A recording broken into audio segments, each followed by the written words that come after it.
शिष्य बनना चाहते थे। कुछ लोगों को बुद्ध सीधे अपने संग में शामिल कर लेते थे, तो कुछ को कहते थे तुम एक दिन और एक रात के लिए शमशान में जाकर रहो। इसी प्रकार एक व्यक्ति बुद्ध के पास आया और कहा, मुझे अपना शिष्य बना लीजिए गुरुदेव। बुद्ध ने उस व्यक्ति से कहा, तुम्हें मेरा शिष्य बनने के लिए एक दिन पूरा शमशान में बिताना होगा और तुम वहां जो भी सीखोगे मुझे आकर बताना होगा। उसके बाद ही तुम संघ में शामिल हो पाओगे।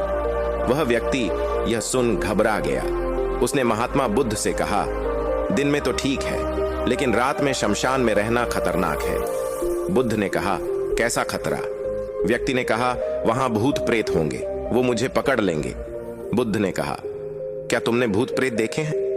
व्यक्ति ने कहा, नहीं नहीं, पर मैंने सुना बहुत है और कुछ लोगों को देखा है जिनमें भूत आ जाते हैं, वो अजीब अजीब हरकत करते हैं। तब बुद्ध ने कहा, तो तुम्हारे पास यह सुनहरा अवसर है यह जानने का कि भूत प्रेत होते हैं या नहीं। तुम वहां एक दिन और एक रात गुजारो और फिर विश्लेषण करके बताना कि भूत प्रेत होते हैं या नहीं। अगर तुम्हें वो मिल जाए तो तुम उनका विश्लेषण करना कि वो कैसे होते हैं, और अगर नहीं मिले तो तुम यह भी जान पाओगे कि वो नहीं होते। तुम घबराना मत, वहां जो भी घटना होगी तुम मुझे उसे आकर बताना। व्यक्ति ने कहा, ठीक है गुरुदेव, अगर आप चाहते हैं तो एक पूरा दिन और रात मैं शमशान में गुजार लूंगा। बुद्ध ने कहा, ठीक है, अभी तुम आश्रम में आराम करो और कल सुबह ही शमशान के लिए निकल जाना।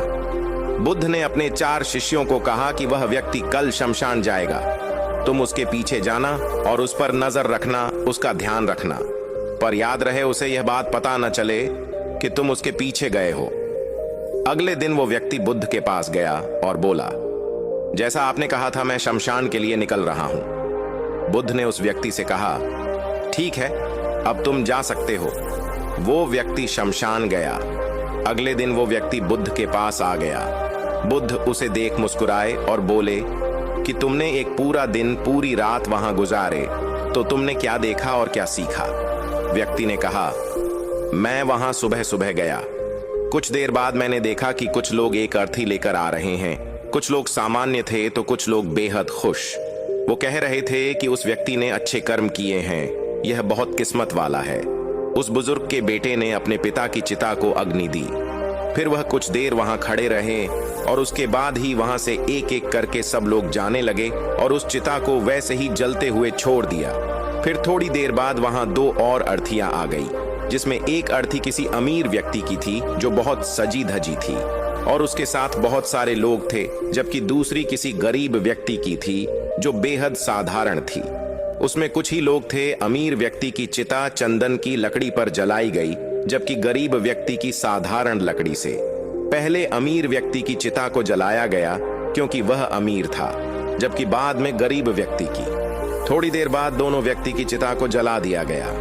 उसके बाद सभी लोग वहां से चले गए, लेकिन मैं वहीं खड़े उसे देखता रहा।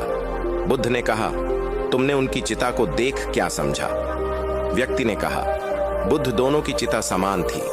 दोनों के शरीर उस चिता में जल भी एक साथ रही थी। उसके बाद दोनों उसमें जल गए। अंतिम में जो बचा वो भी एक जैसा ही था, उसमें कुछ अलग नहीं था। हे बुद्ध, उसके बाद वहां एक स्त्री की अर्थी आई। उस स्त्री का पति बहुत दुखी था और वहां आए सभी लोग भी काफी दुखी थे। वो सभी उसके पति को सांत्वना दे रहे थे। हे बुद्ध, उसमें मैंने देखा कि बहुत लोग काफी ध्यानी थे, तो ध्यान की बातें कर रहे थे। वो सब महाज्ञानी कह रहे थे कि यहाँ तो एक दिन सबको आना ही है। जीवन हमें ज्ञान और परोपकार से जीना चाहिए, किसी को कभी भी कष्ट नहीं देना चाहिए। धन के पीछे हमेशा भागकर कुछ नहीं होता। अंतिम में हम सबको एक दिन शमशान में जाना ही होता है। उसके बाद वहां कोई नहीं आया और मैं पूरी रात वहीं पर रहा और अगली सुबह आपके पास आ गया। बुद्ध ने पूछा, तुम्हें वहां कोई भूत प्रेत दिखा? व्यक्ति ने कहा, नहीं नहीं, मुझे वहां कोई भूत प्रेत नहीं दिखा।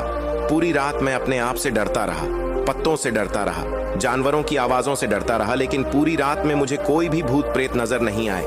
बुद्ध ने उस व्यक्ति से कहा, ठीक है, अब तुम जाओ और आश्रम में आराम करो। कल फिर एक दिन और पूरी रात तुम्हें शमशान में बिताना होगा। वह व्यक्ति यह सुन बोला, आप कैसी बातें कर रहे हैं? आपके कहने पर आज मैं पूरा दिन और पूरी रात वहां पर रुका उस समय को मैंने कैसे काटा है ये तो मैं ही जानता हूं। अब मैं दोबारा वहां नहीं जाऊंगा। बुद्ध ने कहा, देखो, जो खास चीज तुम्हें वहां जाकर मिलनी है वह तुम्हें अभी तक नहीं मिली है। तुम एक दिन और वहां रुको, एक रात और वहां रुको, तुम्हें वो अवश्य मिल जाएगी। व्यक्ति कहता है, ठीक है, मैं आपके कहने से एक बार और चला जाता हूं। यह कहकर वो व्यक्ति आश्रम में आराम करने लगा। अगले दिन वह व्यक्ति फिर बुद्ध का आशीर्वाद लेकर वहां से शमशान के लिए चला गया। एक पूरा दिन बिताकर वो अगले दिन फिर बुद्ध के पास आया। बुद्ध ने पूछा, तो तुम्हें वो चीज मिली? व्यक्ति ने कहा, हां, मुझे वो मिल गई। फिर बुद्ध ने पूछा, तो बताओ तुम्हें वहां क्या मिला? व्यक्ति ने कहा, मैंने जो देखा उसे मैं अपने अंदर झांक के बताऊंगा कि कुछ लोग शाम को मुझे अर्थी पर लेकर आ रहे हैं। मेरे पीछे कुछ 15-20 लोग चल रहे हैं और मुझे 4 कंधों पर उठा रखा है। मेरे पिता आगे आगे चल रहे हैं। कुछ लोग मेरे ऊपर फूल फेंक रहे हैं और मेरे कुछ रिश्तेदार मेरे पीछे चल रहे हैं। वो लोग बहुत दुखी हैं। मेरे पिता और भाई भी बहुत दुखी हैं। कुछ उन्हीं में से दुखी होने का नाटक कर रहे हैं, तो कुछ लोग मेरे पिता को सांत्वना दे रहे हैं। वहीं दूर खड़ा मेरा भाई बेहद दुखी है। कुछ लोग उसे सांत्वना देकर बोल रहे हैं कि तुम ही अब सबके इकलौती वारिस हो, तो कुछ लोग कह रहे हैं यह गलत हुआ। वह लड़का तो अभी जवान था, अभी तो उसने कुछ देखा भी नहीं था और उसके साथ ऐसी घटना हो गई।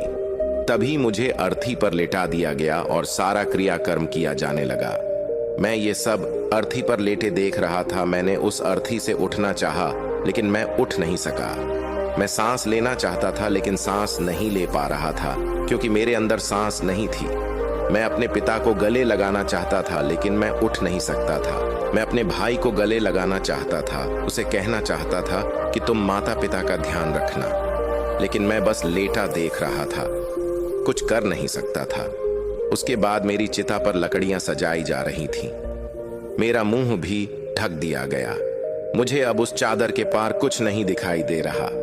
फिर उसके बाद मुझे गर्मी महसूस होने लगी। फिर मैंने देखा कि मुझे जलाया जा रहा है। मेरे हाथ पैर जलने लगी, मेरी हड्डियां खाल सब जलने लगी। धीरे धीरे अग्नि और ज्यादा बढ़ गई थी। मैं वहां से उठना चाहता था। मेरा दम घुट रहा था। मैं सांस लेना चाहता था, लेकिन मैं ऐसा कुछ नहीं कर पा रहा था। मैं उस अग्नि में पूरी तरह खो गया। मैं पूरी रात खुद को ऐसे ही जलता देखता रहा। मैंने देखा कि अंतिम रूप से मेरे पास केवल मेरी रात ही बची हुई है। उस पूरी रात ना तो मैं डरा, न ही मुझे डर का एहसास हुआ। पता नहीं कहां मैं पूरी रात खोया हुआ था। और सुबह होते ही मैं आपके पास आ गया, गुरुदेव। बुद्ध मुस्कुराए और बोले कि अब तुम संघ में शामिल हो सकते हो, और वास्तव में ध्यान और ज्ञान होने के लिए ध्यान का बीज अंदर होना बहुत जरूरी है। वह बीज भी तुम्हें वहां कल रात मिला, जब तुमने जाना कि वहां सब कुछ नश्वर है। इस दुनिया में सभी व्यक्ति शमशान में जाने के बाद ये तो देख लेते हैं कि सभी को वहां जाना है, लेकिन जैसे ही वहां से बाहर निकलते हैं